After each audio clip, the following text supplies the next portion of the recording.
This will be an unedited video from my brother Jerry, who is in the hospital recovering from foot surgery.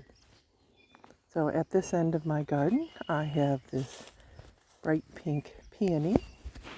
It's quite gorgeous. It's more of like a single, I guess, petal or whatever. Let's see. When it does open, it'll have this yellow in the middle. Very pretty. So there, as you can see, this is my row of peonies. They are not yet blooming. So if we come along this side here, I've got my columbine. And here I have a mix of pink and yellow all mixed in here. I have a baptisia in the back. That's lemon meringue. If you come over here, you can see the one that gets a little bit more sun is in full bloom. Next to it is a Dame's Rocket.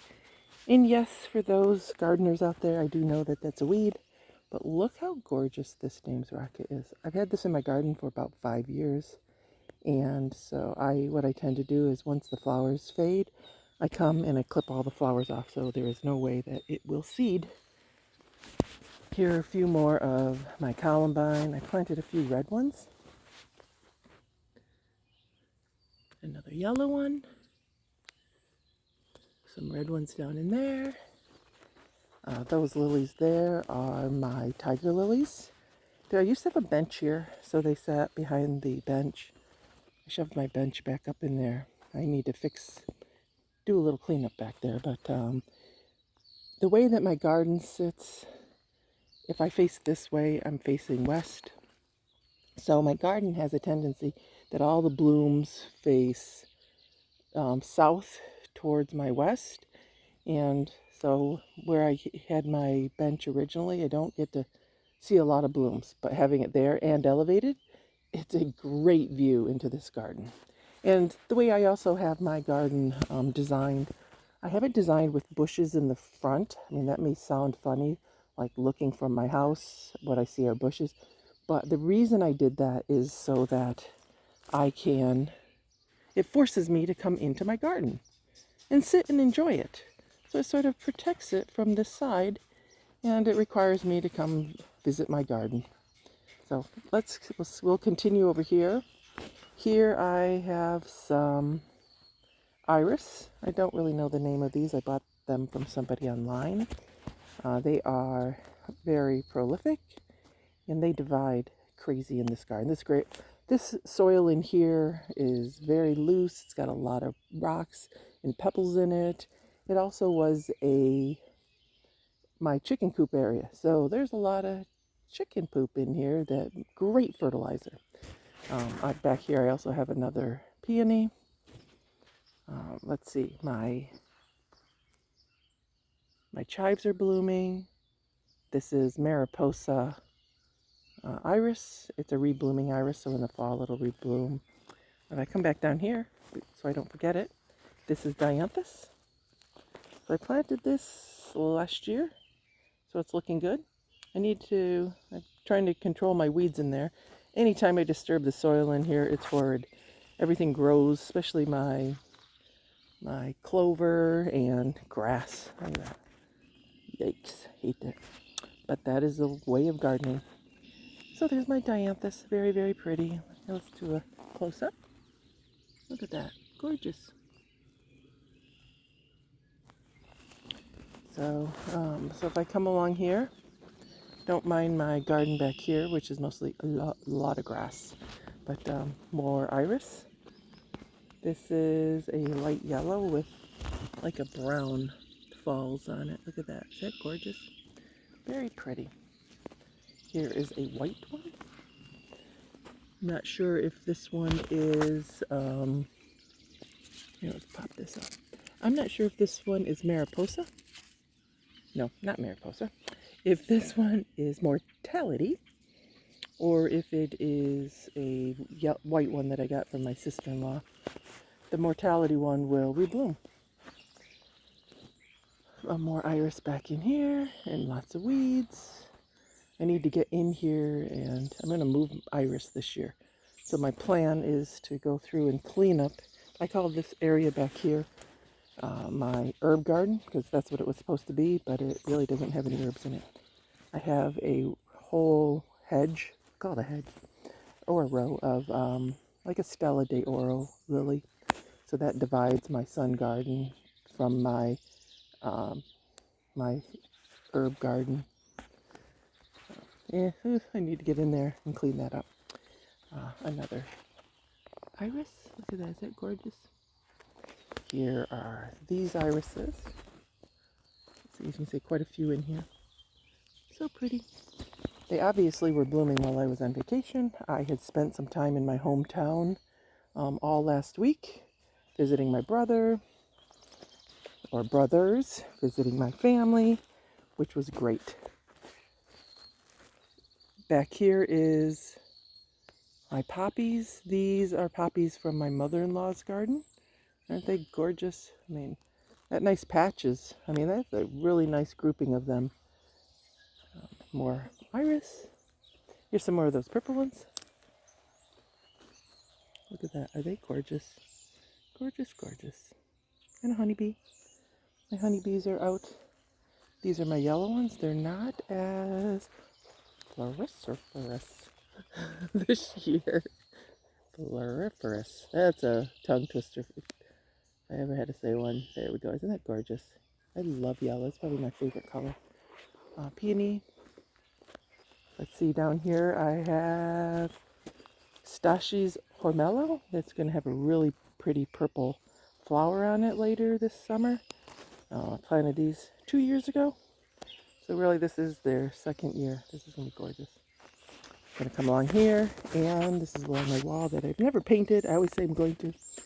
More iris. Look at that. Are they gorgeous?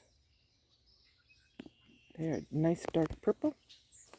Let's see if I can come in and get a shot this way. Look at that. Up close. Look at that. Beautiful. Love it. And once they bloom, or once the blooms on those are done, as you can see in the very back, I have a row of tiger lilies of all different colors. So, and some of them are actually have buds on them. But these will get really tall. I mean, I can see one of these stalks in here. Let's see if I can show you how big this stalk is. Look at that. It's huge. It's like, it'd be interesting. I'm not sure which color that one is. So this is along the front on the far side. So I have a few things. So let me come in this way so you can see all my iris there.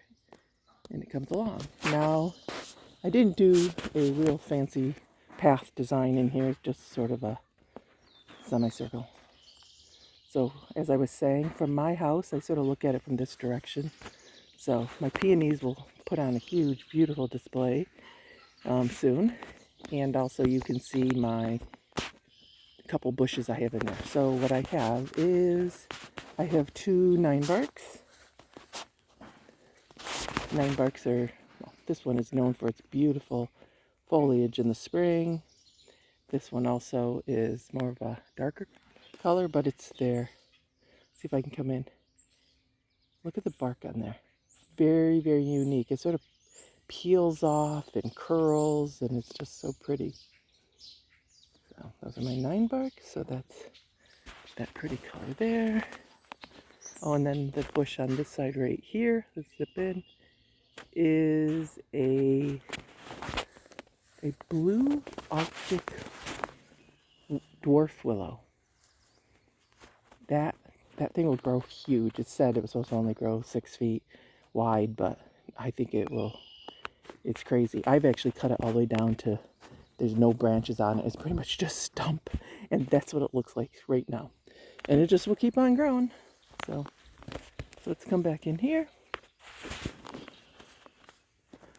So here are all my daylilies. This side here, these daylilies, and those daylilies, I believe the majority of them right in the very front are blood red. I mean, just a gorgeous dark red. And then along the back, there's a few other colors. can't quite remember what, but that's my other 9-bark. I think it's Little Devil. And I can see it's already getting some mildew on it. Or maybe, I think that's mildew. Look at this. So, a couple years ago I was watching a video about a Back to the Fuchsia salvia. And I'm like, yeah, oh, maybe if I find one in the store, I'll buy one. I bought it, planted it last year. It was just a little thing. I mean, look at that. That is gorgeous. I just may need some more of those, or I may divide that. And I have a few. I have another garden I think I'd like some of those in. Because right now, my Stephen King garden, nothing is blooming.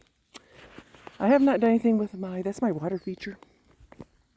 My plan for my water feature is, for one thing, I have to level it.